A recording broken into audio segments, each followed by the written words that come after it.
Hello दोस्तों, स्वागत है आप सभी का आपके अपने यूट्यूब चैनल गवर्नमेंट फ्यूर में। दोस्तों आज हम अजमेर जिले के बारे में पढ़ने वाले हैं। एक एक पॉइंट को बारीकी से देखेंगे। जैसा कि आप स्लाइड में देख पा रहे हो कि किस किस टॉपिक को हमने इसमें कवर किया है। लगभग सारे टॉपिक को हमने इसमें कवर किया है। तो दोस्तों इस वीडियो में एंड तक बने रहिए हमारे साथ। चलिए दोस्तों शुरू करते हैं आज का अपना ये वीडियो।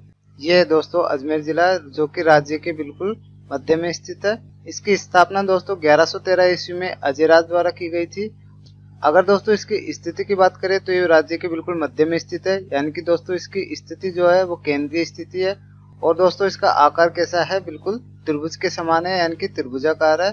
इसके क्षेत्रफल की बात करें दोस्तों तो इसका क्षेत्रफल है 8,481 वर्ग किलोमीटर। दोस्तों ये चीजें इतनी इंपॉर्टेंट नहीं है, लेकिन फिर भी हम एक एक चीज को अच्छे से डीपली पढ़ने वाले हैं, तो इसलिए मैंने सभी पॉइंटों को इसमें कवर किया है। जो इम्पोर्टेंट है दोस्तों वो है अगला पॉइंट, जो कि है दोस्तों देशांतरीय और अक्षांशीय स्थिति। इससे दोस्तों क्वेश्चन पूछा जाता है एग्जाम में, तो उसको भी हम देख लेते हैं। इसकी दोस्तों अक्षांशीय स्थिति है 25 डिग्री 38 मिनट से 26 डिग्री 58 मिनट। तो दोस्तों यहाँ पे जो आपसे क्वेश्चन पूछा जाएगा वो ये पूछा जाएगा कि कौन सी अक्षांशीय रेखा अजमेर जिले से गुजरती है। तो आपको दोस्तों सिंपली आंसर देना है कि 26 डिग्री। क्यों? क्योंकि दोस्तों 25-38 से तो शुरू होती है और 26-58 तक की जितनी भी अक्षांशीय रेखा है वो दोस्तों अजमेर जिले से गुजरती है, यानी कि 26 डिग्री अक्षांशीय रेखा अजमेर जिले से गुजरेगी। अब दोस्तों बात करते हैं देशांतरीय रेखाओं की। तो देशांतरीय रेखा है दोस्तों 73 डिग्री 54 मिनट से 75 डिग्री 22 मिनट तक की देशांतरीय रेखा है अजमेर जिले से गुजरती है। तो दोस्तों आपको याद रखना है कि 26 डिग्री अक्षांशीय रेखा अजमेर जिले से गुजरती है और 74 डिग्री 75 डिग्री देशांतरीय रेखा है अजमेर जिले से गुजरती है। अजमेर जिला दोस्तों राज्य का पहला ऐसा जिला है और देश का दूसरा जिला है जो पूरी तरह साक्षर बना था। तो ये भी आपको याद रखना। आगे बात करते हैं दोस्तों अजमेर जिले के उपनामों की। इसको दोस्तों राजस्थान का हृदय कहा जाता है। वो इसलिए क्योंकि दोस्तों इसकी स्थिति कैसी है, केंद्रीय स्थिति है, इसलिए इसको राजस्थान का हृदय कहा जाता है। इसे दोस्तों राजपुताने की कुंजी भी कहते हैं। इसको दोस्तों राजस्थान का जिब्राल्टर भी कहते हैं। जिब्राल्टर इसलिए कहते हैं क्योंकि दोस्तों यहाँ पे एक अजमेरू दुर्ग यानी कि तारागढ़ है, जिसे दोस्तों राजस्थान का जिब्राल्टर बीशेप ने कहा था। इसीलिए दोस्तों अजमेर जिले को भी राजस्थान का जिब्राल्टर कहा जाता है। आगे बात करें दोस्तों तो इसे भारत का मक्का मदीना भी कहते हैं। मक्का मदीना क्यों कहते हैं? क्योंकि दोस्तों यहाँ पे ख्वाजा मोइनुद्दीन चिश्ती की दरगाह है, जो कि दोस्तों मुसलमानों के जब पवित्र स्थान है मक्का, उसी के समान ये भी पवित्र है। इसीलिए दोस्तों इसको भारत का मक्का मदीना कहा जाता है। इसे दोस्तों राष्ट्रीय राजमार्गों का नगर भी कहते हैं और इसे दोस्तों अंडों की टोकरी भी कहते हैं। प्राचीन काल में दोस्तों इसको मेरवाड़ा के नाम से जाना जाता था और प्राचीन काल में ही दोस्तों इसको पृथ्वीपुर या अजमेरू नगर के नाम से जाना जाता था। तो ये सभी आपको उपनाम अजमेर जिले के याद रखने हैं। इनमें से दोस्तों जो क्वेश्चन पूछा जाएगा एग्जाम में वो इस तरह से पूछा जाएगा कि बताओ निम्न में से कौन सा अजमेर जिले का उपनाम नहीं है। आपको 3 नाम दे देगा और चौथा कोई अलग नाम दे देगा। तो आपको ये सारे नाम याद रखने हैं। ठीक है दोस्तों, आगे बढ़ते हैं। अब देखते हैं दोस्तों अजमेर में कौन कौन से किले हैं। तो सबसे पहले दोस्तों हम बात करते हैं अकबर का किला, जिसका निर्माण 1570 ईस्वी में अकबर ने कराया था। इसके उपनामों की बात करें तो इसका उपनाम है मुगल का किला, क्योंकि दोस्तों अकबर कहते हैं मुगल थे, इसलिए इसे मुगल का किला भी कहते हैं। और इसे दौलत खाना भी कहते हैं। दौलत खाना क्यों कहते हैं? क्योंकि ऐसा कहा जाता है कि अकबर ने अपना खजाना यहाँ पे रखा था, इसलिए दोस्तों इसको दौलत खाना भी कहते हैं। इसे दोस्तों शस्त्रागार कहते हैं। शस्त्रागार क्यों कहते हैं? क्योंकि दोस्तों जो अंग्रेज थे उन्होंने अपने शस्त्रों को यहाँ पे रखा था, इसलिए इसको शस्त्रागार कहते हैं। और इसको मैगजीन दुर्ग भी कहते हैं। मैगजीन दुर्ग क्यों कहा जाता है? क्योंकि दोस्तों यहाँ पे अकबर ने महाराणा प्रताप के खिलाफ हल्दीघाटी युद्ध की योजना बनाई थी, इसलिए दोस्तों इसको मैगजीन दुर्ग कहा जाता है। ठीक है, ये चारों आपको इसके उपनाम याद रखने हैं। आगे बात करें तो हल्दीघाटी युद्ध की योजना बनाई थी, ये मैंने आपको बता दिया। यहाँ पे दोस्तों जहांगीर से सर टॉमस रो ने 10 जनवरी 1616 को मुलाकात की थी। तो ये भी आपको याद रखना है। पूछा जा सकता है कि जहांगीर से सर टॉमस रो, जिन्होंने की दोस्तों आगे ब्रिटिश व्यापार किया था, तो उन्होंने जहांगीर से मुलाकात कहाँ पे की थी? तो ये आपको याद रखना है, कहाँ पे की थी? अकबर का किला। बाद में दोस्तों सन 1908 में सर जॉन मार्शल द्वारा इसको राजकीय संग्रहालय बना दिया गया था। तो ये सभी पॉइंट आपको इसके याद रखने हैं। अगले दुर्ग की बात करें तो अगला दुर्ग है दोस्तों तारागढ़ दुर्ग। इसका निर्माण दोस्तों ऐसा माना जाता है कि 7वीं शताब्दी ने अजयपाल ने करवा दिया था, लेकिन दोस्तों बाद में जो वास्तविक इसका निर्माण करता है वो है दोस्तों अजयराज, जिन्होंने दोस्तों 1113 ईस्वी में इसका निर्माण कराया था। तो आपको दोनों याद रखने हैं। 7वीं शताब्दी में अजयपाल ने कराया था और 1113 ईस्वी में अजयराज ने कराया था। अगर एग्जाम में दोनों आ जाए तो आपको अजयराज को प्रायोरिटी देनी है। ठीक है दोस्तों। इस दुर्ग के दोस्तों उपनामों की बात करें तो इसको अजमेरू दुर्ग कहते हैं, गठपीटली दुर्ग कहते हैं और राजपुताना की कुंजी कहते हैं। इसके अलावा दोस्तों इसको राजस्थान का जिब्राल्टर भी कहते हैं, जो मैंने आपको पहले बताया था, ये बिशप हेबर ने कहा था, राजस्थान का जिब्राल्टर। अजमेर जिले को भी राजस्थान का जिब्राल्टर कहते हैं, तो आपको ये याद रखना है। आगे इस दुर्ग से रिलेटेड और भी पॉइंट की बात करें तो दोस्तों यहाँ पे दारा सिकों का जन्म हुआ था और धौलपुर युद्ध के समय पराजित होने के बाद उसने इस दुर्ग में शरण भी ली थी। तो आपको दोनों पॉइंट याद रखने हैं कि दारा सिकों का जन्म भी यहाँ पे हुआ था और धौलपुर युद्ध में पराजित होने के बाद उसने यहाँ पे शरण भी ली थी। ठीक है। इस दुर्ग में दोस्तों घोड़े की मजार बनी हुई है, ये भी याद रखना है आपको। नाना जी का झालरा बना हुआ है, ये भी याद रखना है। इनसे दोस्तों क्वेश्चन पूछे जाते हैं कि बताओ घोड़े की मजार कौन से दुर्ग में बनी हुई है, तो आपको ये याद रखनी है। ठीक है। यहाँ पे दोस्तों रूठी रानी का महल भी बना हुआ है। रूठी रानी कौन सी? उमादे वाली। ठीक है, उमादे रूठी रानी का महल भी यहाँ पे बना हुआ है। यहाँ पे दोस्तों पृथ्वीराज स्मारक बना हुआ है। पृथ्वीराज कौन से? पृथ्वीराज तृतीय। ठीक है, पृथ्वीराज तृतीय का स्मारक भी यहाँ पे बना हुआ है। यहाँ पे दोस्तों चामुंडा माता का मंदिर बना हुआ है और दोस्तों यहाँ पे मीरान साहब की दरगाह भी बनी हुई है। इसके अलावा दोस्तों यहाँ पे चश्मा-ए नूर महल की स्थापना जहांगीर द्वारा की गई थी। तो ये सब पॉइंट आपको तारागढ़ दुर्ग के बारे में याद रखना। अजमेर जिले के दोस्तों अन्य दुर्ग के बारे में बात करते हैं तो अगला दुर्ग आता है दोस्तों टोडगढ़ दुर्ग। इसका निर्माण दोस्तों कर्नल जेम्स टोड ने कराया था। जैसा कि नाम से प्रतीत हो रहा है कि टोडगढ़ दुर्ग यानी कि कर्नल जेम्स टोड ने इसका निर्माण कराया है। ठीक है। इसे दोस्तों बोरवाड़ा का किला कहा जाता है और राजस्थान का मिनी माउंट आबू, जो कि किसको कहा जाता है? टोडगढ़ गांव को कहा जाता है। ठीक है, आपको ये याद रखना है। राजस्थान का मिनी माउंट आबू किसे कहा जाता है? टोडगढ़ गांव को कहा जाता है। यहाँ पे दोस्तों पीपलाज माता का मंदिर स्थित है और दोस्तों यहाँ पे तेजाजी का मंदिर भी स्थित है। तेजाजी का मेला कहाँ पे पड़ता है? परबतसर नागौर में। और मंदिर कहाँ पे है? टोडगढ़ गांव में। तो ये आपको ये पॉइंट याद रखने हैं। अगले दुर्ग की बात करें तो अगला है दोस्तों केहरीगढ़ का किला, जो कि किशनगढ़ अजमेर में स्थित है। तो ये भी आपको याद रखना है। केहरीगढ़ का किला कहाँ पे स्थित है? किशनगढ़ अजमेर में। इसमें दोस्तों इसके आंतरिक भाग में एक जीव रखा महल बना हुआ है। तो इसके रिलेटेड आपको ये 2 पॉइंट याद रखने हैं केहरीगढ़ के किले के रिलेटेड। एक तो है इसमें जीव रखा महल बना हुआ है, दूसरा अब ये दोस्तों हेरिटेज होटल हो चुका है। ठीक है। अगला है दोस्तों कोस मीनार। ये दोस्तों अकबर ने बनाई थी और ये भी अजमेर में स्थित है। ठीक है। अब बात करते हैं दोस्तों दरगाह की। दरगाह के संस्थापक दोस्तों ख्वाजा मोइनुद्दीन चिश्ती थे। ठीक है, इन्होंने ही दोस्तों चिश्ती संप्रदाय की स्थापना करी थी। तो आपको ये दोनों पॉइंट याद रखने हैं। और आपसे गुरु पूछा जाए तो इनके गुरु है दोस्तों हजरत शेख उस्मान हारूनी। ठीक है, ख्वाजा मोइनुद्दीन चिश्ती के गुरु कौन है? हजरत शेख उस्मान हारूनी। ठीक है। इनके जन्म की बात करें तो दोस्तों इनका जन्म 1142 ईस्वी यानी कि 14 रजब को संजर ईरान में हुआ था। ठीक है, इनका जन्म ईरान में हुआ है और इनके पिता का नाम ग्यासुद्दीन और माता का नाम शाहनूर। ठीक है, बीबी शाहनूर। ठीक है। ये दोस्तों मोहम्मद गौरी के साथ और पृथ्वीराज तृतीय के समय भारत आए थे। ये आपको याद रखना है। इससे काफी क्वेश्चन एग्जाम में पूछे जाते हैं, तो आपको ये याद रखना है। ठीक है। इन्होंने दोस्तों अपनी आत्मकथा लिखी है जिसका नाम है मुनीस उल अखा। ठीक है, ये भी आपको याद रखना है। इनके उपनाम की बात करें तो इनका उपनाम है दोस्तों गरीब नवाज। गरीब नवाज के नाम से भी ख्वाजा मोइनुद्दीन चिश्ती को जाना जाता है। ठीक है।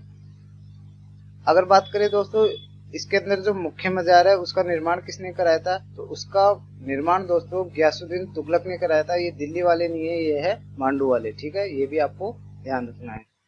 इनकी मजार के चारों ओर दोस्तों बेगमी दालान बना हुआ है जिसका निर्माण जहांआरा ने करवाया है।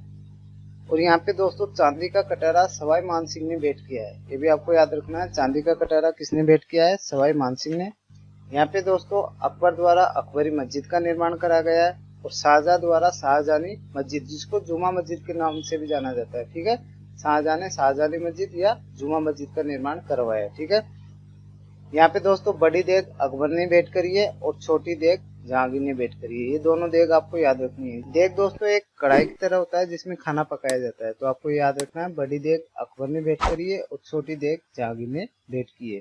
अकबर ने दोस्तों कुल 14 बार जियारत की है क्योंकि दोस्तों उन्हें कोई पुत्र की प्राप्ति नहीं हो रही थी, इसलिए वो बार बार यहाँ पे जियारत करने आते थे। तो ख्वाजा मोइनुद्दीन चिश्ती के आशीर्वाद से उनको पुत्र की प्राप्ति हुई, जो कि दोस्तों आमेर की राजकुमारी हरकाबाई से विवाह के पश्चात हुआ था और उसका नाम अकबर ने दोस्तों सलीम रखा था इन्हीं के नाम पे। ठीक है, तो बाद में आगे जाके जहांगीर के नाम से जाना जाने लगा। ठीक है, तो आपको याद रखना। यहाँ पे दोस्तों जो मेला बढ़ता है वो 1 रज्जब से 6 रज्जब तक बढ़ता है, यानी कि रज्जब माह की 1 से 6 तारीख तक। और इस मेले की शुरुआत जो करता है वो करता है दोस्तों भीलवाड़ा का गौरी परिवार। ठीक है, वो झंडा के इस मेले की शुरुआत करता है। ये इम्पोर्टेंट पॉइंट है दोस्तों, इसको याद रखना आप। आगे बात करें दोस्तों तो अजमेर में है एक 2.5 दिन का झोपड़ा, जिसका प्राचीन नाम दोस्तों संस्कृत कट्ठावरण पाठशाला था। और इसका निर्माण दोस्तों 1153 ईस्वी में विग्रहराज चतुर्थ ने करवाया था। स्टार्टिंग में इसका निर्माण किसने कराया? विग्रहराज चतुर्थ ने। बाद में इसको तुड़वाकर कुतुबुद्दीन ऐबक ने इसको क्या बना दिया? 2.5 दिन का झोपड़ा। इसका नाम 2.5 दिन का झोपड़ा क्यों पड़ा? क्योंकि दोस्तों ऐसा कहा जाता है कि कुतुबुद्दीन ऐबक ने 60 घंटे में इसमें कुछ मॉडिफिकेशन करके इसको तैयार किया था, इसलिए दोस्तों इसको 2.5 दिन का झोपड़ा कहते हैं।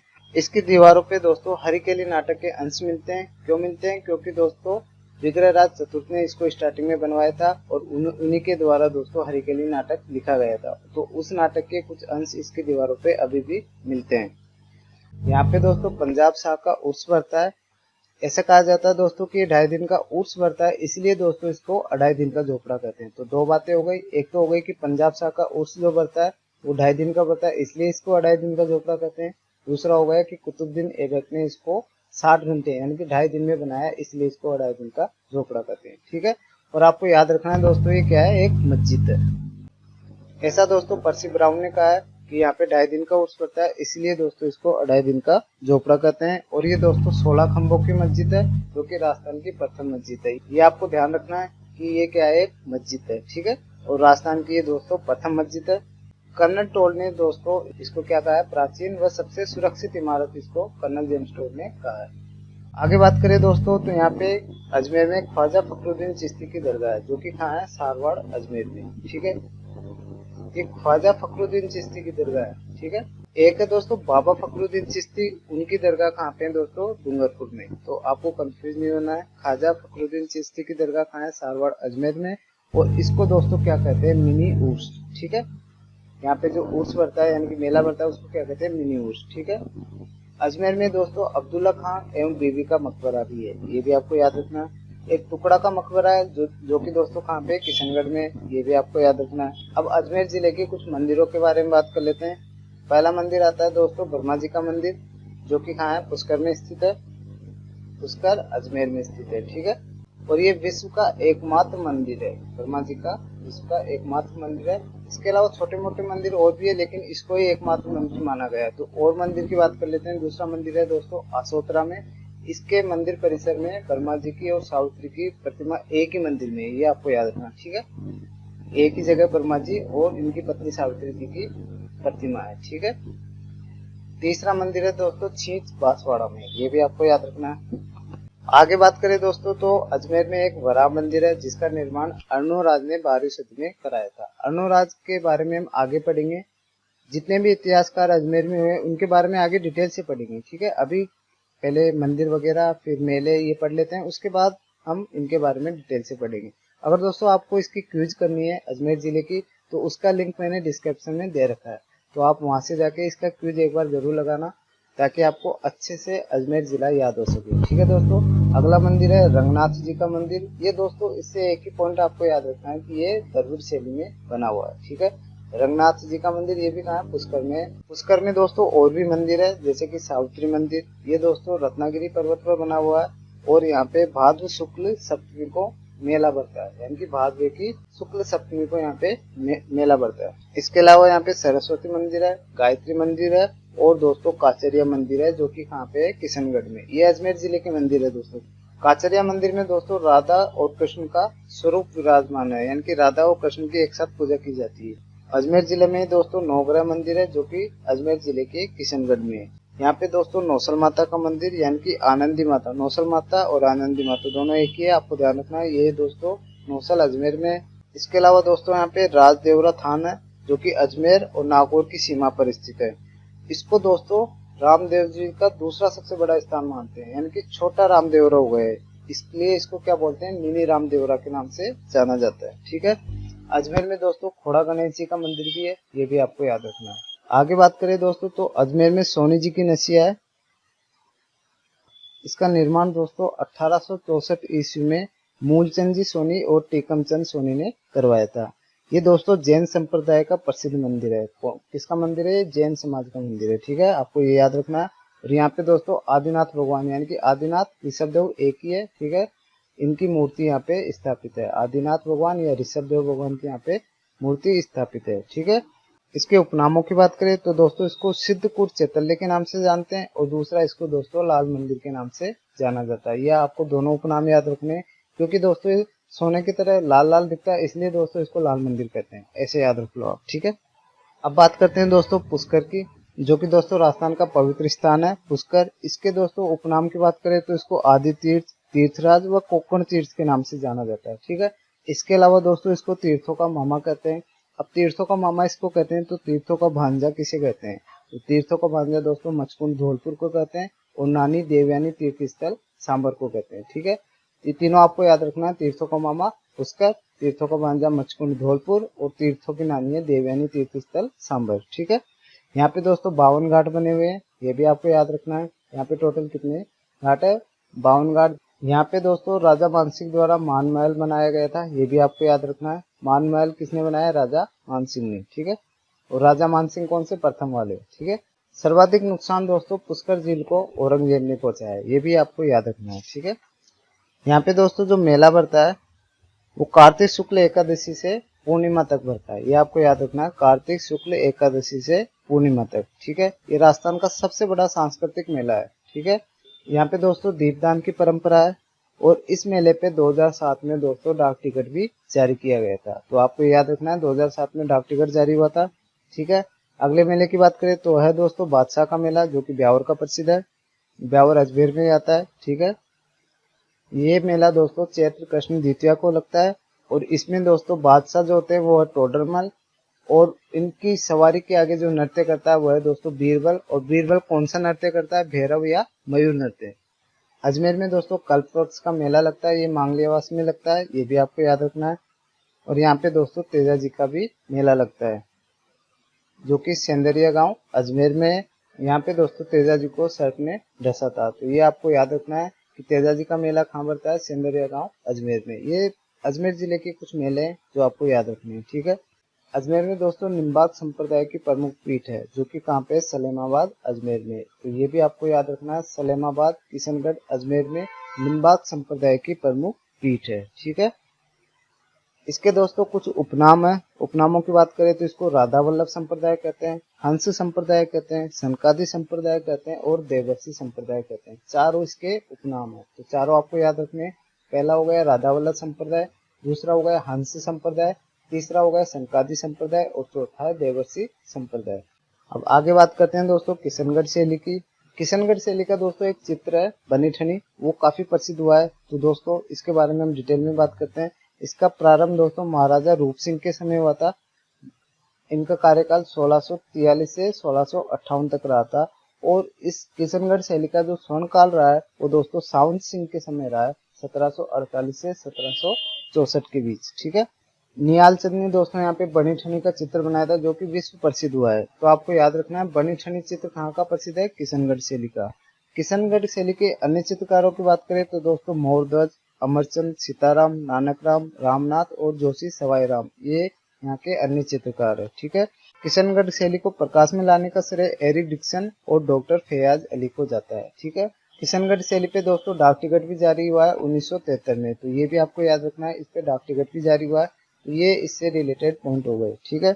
इसके पीडीएफ का लिंक आपको डिस्क्रिप्शन में मिल जाएगा, आप उसकी चिंता बिल्कुल ना करें। आप एक बार इस वीडियो को अच्छे से देख ले तो आपको सारे पॉइंट अच्छे से याद हो जाएंगे, फिर आपको अजमेर जिला दोबारा पढ़ने की जरूरत ही नहीं पड़ेगी। ठीक है। अब बात करते हैं दोस्तों अजमेर जिले के इतिहास के बारे में। यहाँ पे दोस्तों चौहानों का साम्राज्य रहा है। चौहानों ने दोस्तों अजमेर जिले की स्थापना की है। तो सबसे पहले दोस्तों अजयराज, जिनका कार्यकाल 1113 से 1133 ईस्वी तक रहा है, ये अजमेर के संस्थापक थे। अजमेर को इन्होंने सर्वप्रथम राजधानी बनाया और अजमेरू दुर्ग का निर्माण कराया, जो कि हमने पहले पढ़ा है। अजमेरू दुर्ग यानी कि तारागढ़ दुर्ग, जिसको गढ़पीटली भी कहते हैं और राजस्थान का जिब्राल्टर भी कहते हैं, उसका निर्माण किसने कराया? अजयराज ने। ठीक है। ये पृथ्वीराज फर्स्ट के पुत्र थे, यानी कि इनके पिता का नाम क्या है? पृथ्वीराज फर्स्ट, ये आपको याद रखना है। ठीक है। इन्होंने जो सिक्के चलाए वो थे दोस्तों अजय देव ध्रुम सिक्के, वो चांदी और तांबे के मिश्रित सिक्के थे। ठीक है। अजय देव ध्रुम सिक्के किसके थे? चांदी और तांबे के बने हुए थे। ठीक है। इन सिक्कों पे दोस्तों इनकी रानी सोमलेखा का नाम अंकित था। तो एग्जाम में क्वेश्चन पूछ सकता है आपसे कि कौन सी रानी ने अपने नाम पे सिक्के चलाए, तो आपको याद रखना है सोमलेखा। इन्होंने दोस्तों दिगंबर और श्वेतांबर का जो शास्त्रागार दंगल हुआ था उसकी क्या की थी, अध्यक्षता की थी। तो ये भी इम्पोर्टेंट पॉइंट है। इसके अलावा दोस्तों इन्होंने मालवा के राजा नरवर्मन को पराजित किया था और उनका सेनापति था सुलेना, उसको बंदी बनाकर ये खान ले आए थे अजमेर। ठीक है, ये भी आपको याद रखना है।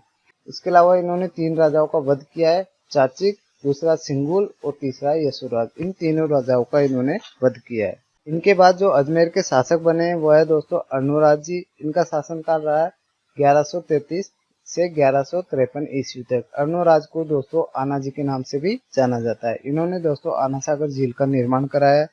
ये निर्माण दोस्तों इन्होंने बांडी नदी के पानी को रोक कर करवाया है। ठीक है, तो आपसे पूछा जा सकता है कि बताओ आना सागर झील का निर्माण किस नदी के पानी को रोक के करवाया है, तो आपको बताना है बांडी नदी, या इसको दोस्तों चंद्रा नदी भी कहते हैं। तो आपको कंफ्यूज नहीं होना, दोनों नाम आपको याद रखने हैं।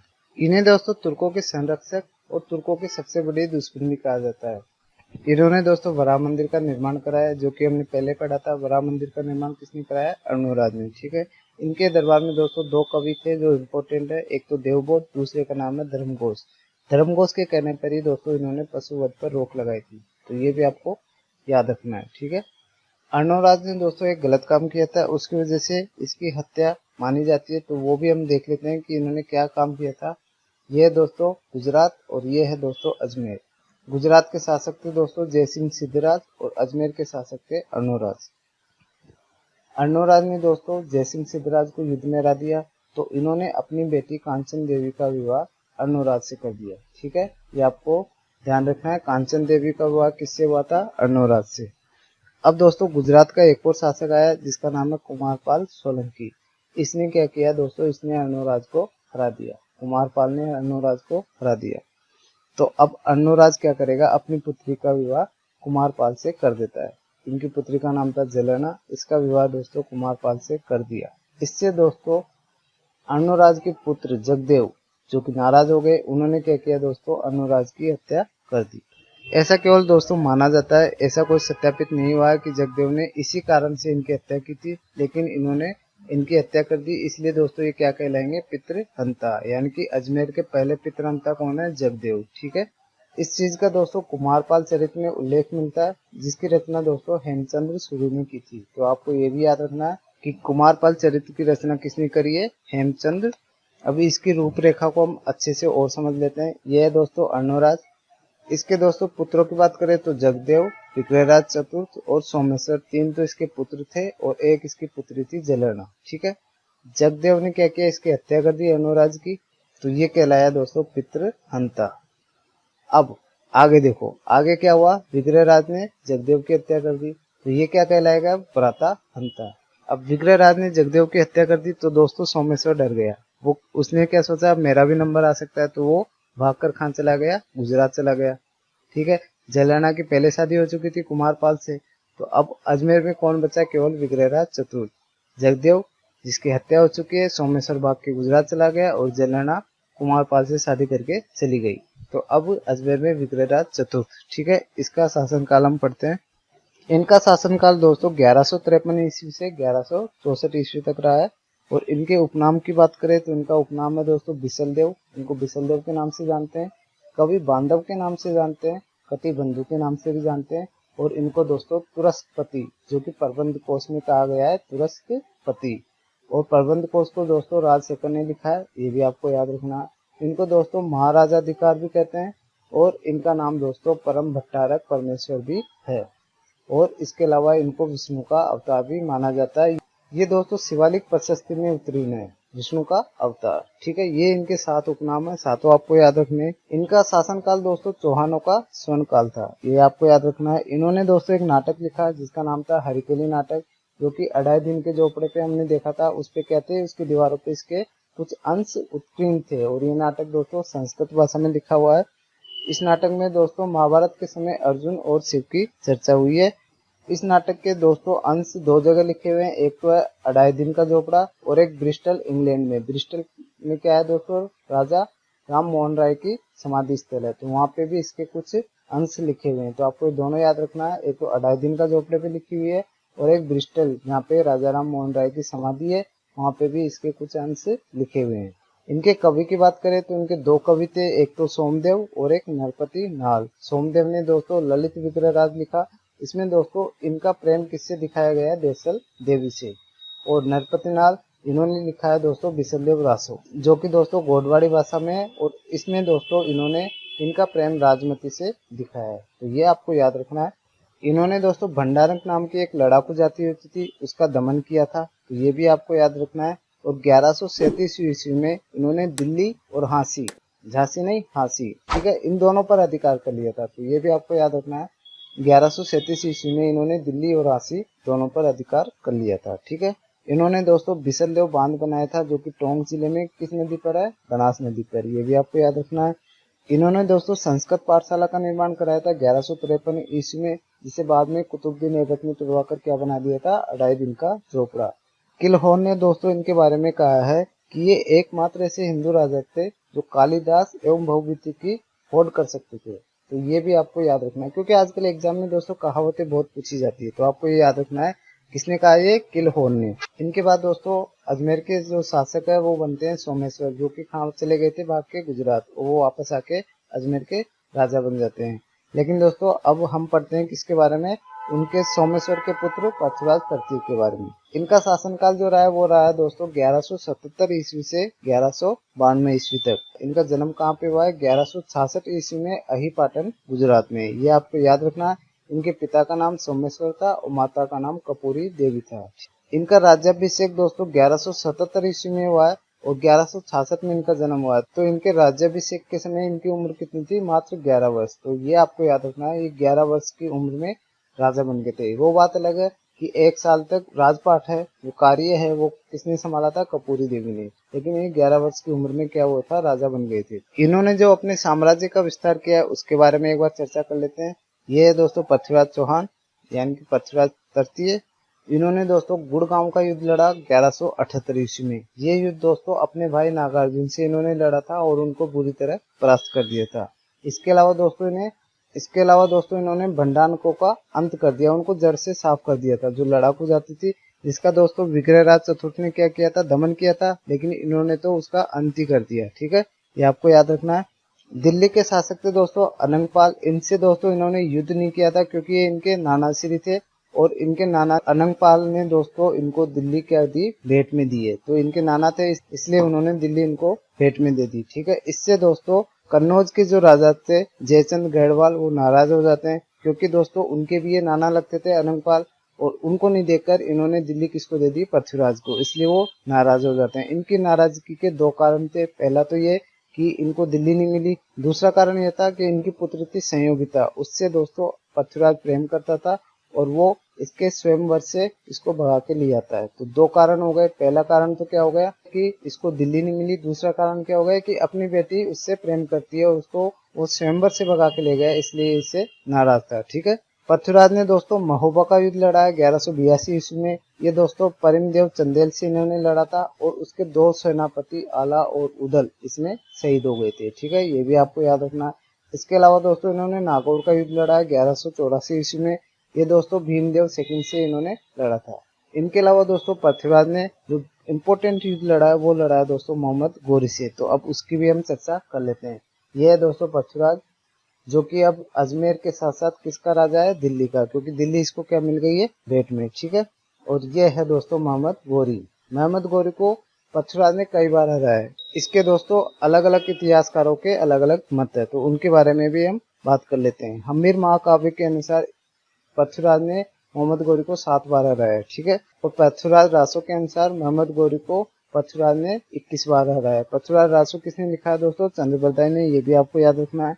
और प्रबंध चिंतामणि के अनुसार इसको कितनी बार हराया है, 23 बार। तो ये चीजें एग्जाम में पूछी जा सकती है, आपको ये याद रखनी चाहिए, ठीक है। अब जो इम्पोर्टेंट युद्ध है उसके बारे में चर्चा कर लेते हैं दोस्तों। तराइन का प्रथम युद्ध, जो कि लड़ा गया था दोस्तों 1191 ईस्वी में, ठीक है। एक तरफ था पृथ्वीराज और दूसरी तरफ था मोहम्मद गोरी, ठीक है। इस युद्ध में भी दोस्तों पृथ्वीराज चौहान की जीत हुई और मोहम्मद गोरी की हार हुई। इस युद्ध के बाद दोस्तों मोहम्मद गोरी वापस अफगानिस्तान चला जाता है और जम के तैयारी करता है, क्योंकि वो काफी बार पृथ्वीराज चौहान से हार चुका था, इसलिए वो अब की बार अच्छे से तैयारी करके फिर से भारत आता है और तराइन के द्वितीय युद्ध में पृथ्वीराज चौहान से सामना होता है। अब दोस्तों मोहम्मद गौरी को ये समझ में आ गया था कि हम इनसे युद्ध नहीं जीत सकते, इसलिए दोस्तों उन्होंने कूटनीति का उपयोग किया। मोहम्मद गौरी अपने दूत किवाम उल मुल्क मुल्तानी इसको दोस्तों पृथ्वीराज चौहान के पास भेजता है और पृथ्वीराज चौहान को ये बताता है कि मोहम्मद गौरी आपसे युद्ध करने नहीं आया है, वो अपने भाई से परेशान है, इसलिए आपसे सहायता लेने आया है। तो पृथ्वीराज चौहान खुश हो जाता है कि ये तो देखो पहले से हार मान गया है, ये तो युद्ध करने आया ही नहीं है। तो वो सब क्या करने लग जाते हैं, उत्सव मनाने लग जाते हैं नाइट को। और जब नाइट को उत्सव मनाते हैं, थके हारे वो सोए होते हैं, उसके बाद मोहम्मद गौरी उनपे अचानक हमला कर देता है। तो इस युद्ध में दोस्तों मोहम्मद गौरी की जीत हो जाती है और पृथ्वीराज चौहान की हार हो जाती है। पृथ्वीराज चौहान की हार के बहुत से कारण है। पहला कारण तो यही है दोस्तों कि उनके पास घोड़ा जो है वो कौन सा था, नाट्यरंबा, मतलब वो युद्ध कौशल में प्रवीण नहीं था, वो नाचने में प्रवीण था। इसलिए दोस्तों पृथ्वीराज चौहान को बंदी बना लेते हैं और उसको कहाँ ले जाते हैं, अफगानिस्तान। दूसरा इसका कारण था दोस्तों इसके सेनापतियों ने इसको धोखा दिया था। तो ये युद्ध दोस्तों इतिहास में बहुत अहम भूमिका निभाता है। इसको दोस्तों भारतीय इतिहास का निर्णायक युद्ध कहते हैं। किसको, तराइन के द्वितीय युद्ध को क्या कहते हैं, भारतीय इतिहास का निर्णायक युद्ध। और राजस्थानी इतिहास का निर्णायक युद्ध कहते हैं दोस्तों खानवा के युद्ध को, जो कि राणा सांगा और बाबर के मध्य हुआ था, जिसमें राणा सांगा की हार हो जाती है। वो दोस्तों राजस्थानी इतिहास का इंपॉर्टेंट युद्ध था, यानी कि निर्णायक युद्ध था। और ये दोस्तों भारतीय इतिहास का निर्णायक युद्ध है। ठीक है, ये दोनों पॉइंट आपको याद रखने हैं। इस युद्ध के बारे में कुछ इतिहासकारों ने जो कहा है उसको भी हम देख लेते हैं।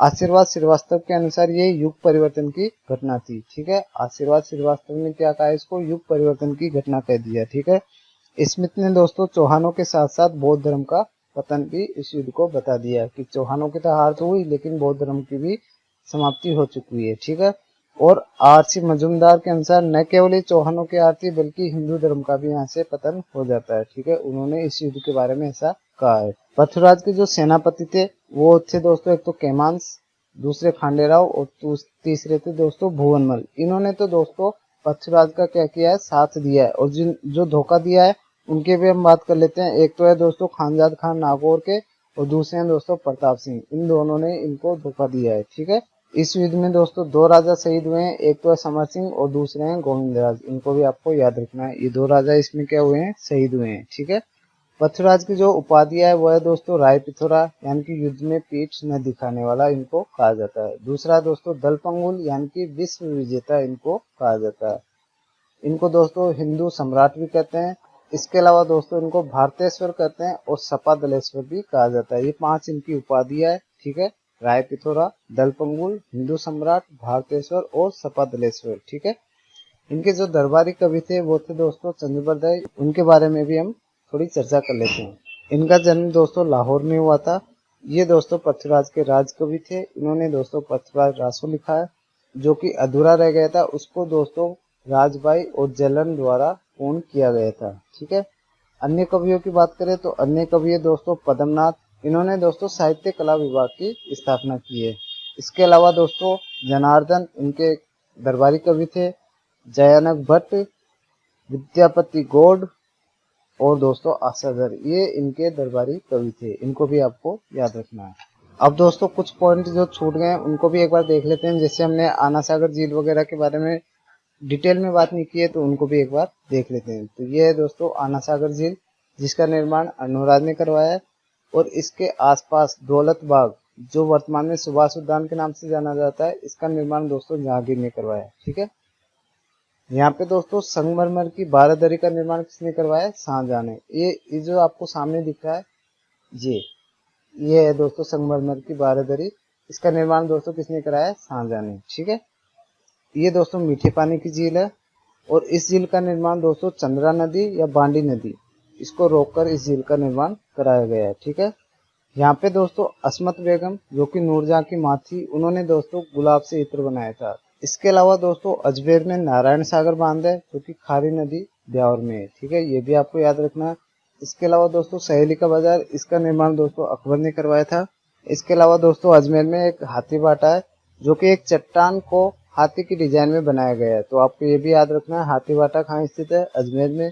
हरिभाऊ उपाध्याय अजमेर के प्रथम और एकमात्र मुख्यमंत्री रहे हैं। तो ये भी आपको याद रखना है, इंपॉर्टेंट पॉइंट है दोस्तों, इससे क्वेश्चन बन जाता है। ठीक है, अजमेर का जो राजस्थान में विलय हुआ है वो हुआ दोस्तों 1956 में, जो कि अजमेर पहले किस नाम से जाना जाता था, मेरवाड़ा। ठीक है, तो इसका विलय कब हुआ था? 1956 में। अजमेर में दोस्तों एक पद्मा डेयरी है जो कि राजस्थान की सबसे प्राचीन डेयरी है, ये भी आपको याद रखना है। इसके अलावा अजमेर में दोस्तों मेयो कॉलेज है, ये भी आपको याद रखना है। इसके अलावा दोस्तों यहाँ पे जहांगीर महल है जो कि कहाँ स्थित है? पुष्कर में। ठीक है। राजस्थान की प्रथम हाई सिक्योरिटी जेल वो कहाँ बनाई गई थी? घूघरा घाटी अजमेर में। तो इसको भी आपको याद रखना है। ये कुछ पॉइंट है दोस्तों, इनको आपको याद रखना है। ठीक है, इनसे क्वेश्चन बन जाता है एग्जाम में। वैसे तो अजमेर जिला लगभग कंप्लीट हो ही गया है, लेकिन फिर भी हम इन पॉइंटों को भी एक बार डिस्कस कर लेते हैं। ठीक है। इसके अलावा दोस्तों अजमेर जिले की एक नृत्यांगना है जिनका नाम है फल्गुबाई, जो कि दोस्तों चरी नृत्य के लिए फेमस थी। तो इनका संबंध कहाँ से है? किशनगढ़ से। फल्गुबाई जो कि चरी नृत्य के लिए फेमस थी, इनका संबंध कहाँ से है? किशनगढ़ से। एक है दोस्तों कालबेलिया नृत्यांगना गुलाबो, इनका संबंध कहाँ से है दोस्तों? पुष्कर से। ठीक है, ये भी आपको याद रखना, कालबेलिया गुलाबो। ठीक है, कालबेलिया नृत्यांगना कौन है? गुलाबो, जिनका संबंध है पुष्कर से। ठीक है। राजस्थान की प्रथम सहकारी समिति ये दोस्तों भिनाई अजमेर में स्थापित हुई थी, ये भी आपको याद रखना है। अजमेर जिला दोस्तों फेल्सपार उत्पादन में नंबर 1 पे है, तो ये भी आपको याद रखना है। यहीं के दोस्तों रामकिशन सोलंकी, जिनको दोस्तों नगाड़े का जादूगर कहते थे, उनका जन्म कहाँ पे हुआ था दोस्तों? पुष्कर में। तो ये भी आपको याद रखना है। ये कहाँ के थे? अजमेर के। ठीक है, रामकिशन सोलंकी, जिनको नगाड़े का जादूगर भी कहा जाता है। ठीक है। अजमेर जिले में दोस्तों पहले मेगा फूड पार्क का विकास अभी वर्तमान में चल रहा है, तो ये कहाँ पे चल रहा है? रूपनगढ़ अजमेर में। ठीक है। यहाँ पे दोस्तों राज्य की प्रथम सूती वस्त्र मिल जो कि निजी क्षेत्र की है, उसकी भी स्थापना हुई थी, जिसका नाम है द कृष्णा मिल। ठीक है। अजमेर जिले में दोस्तों जुबली क्लॉक टावर है जो कि महाराणा विक्टोरिया की स्वर्ण जयंती पर इसका निर्माण कराया गया था। ठीक है। और राजस्थान का सबसे बड़ा हैंडलूम केंद्र कौन सा है? किशनगढ़। ये सारे पॉइंट आपको याद रखने हैं। ठीक है, इनसे क्वेश्चन बन जाता है एग्जाम में। और आगे बात करें तो 1857 की क्रांति की शुरुआत कहाँ से हुई थी? नसीराबाद छावनी से। वो कहाँ पे स्थित है? अजमेर में। ठीक है। प्रथम भूकंप वेधशाला, इसकी स्थापना 1997 में अजमेर में हुई थी, ये भी आपको याद रखना है। इसके अलावा यहाँ पे HMT यानी कि हिंदुस्तान मशीन टूल है, ये भी कहाँ पे दोस्तों? अजमेर में। इसके अलावा दोस्तों शारदा एक्ट के निर्माता हरविलास शारदा की कर्म भूमि भी क्या है? अजमेर है। तो ये सारे पॉइंट आपको याद रखने हैं। इसके साथ ही दोस्तों इस वीडियो का अंत होता है। मैंने आपको पहले भी कहा दोस्तों, अगर आपको इसकी क्विज करनी है तो उसका लिंक आपको दोस्तों डिस्क्रिप्शन में मिल जाएगा, तो वहां से जाके आप इसकी क्विज जरूर लगाइएगा, उससे आपके दोस्तों अच्छे से तैयारी हो सकेगी। तो धन्यवाद दोस्तों वीडियो के अंत तक बने रहने के लिए। मिलते हैं अगले वीडियो में, तब तक के लिए बाय बाय, टेक केयर।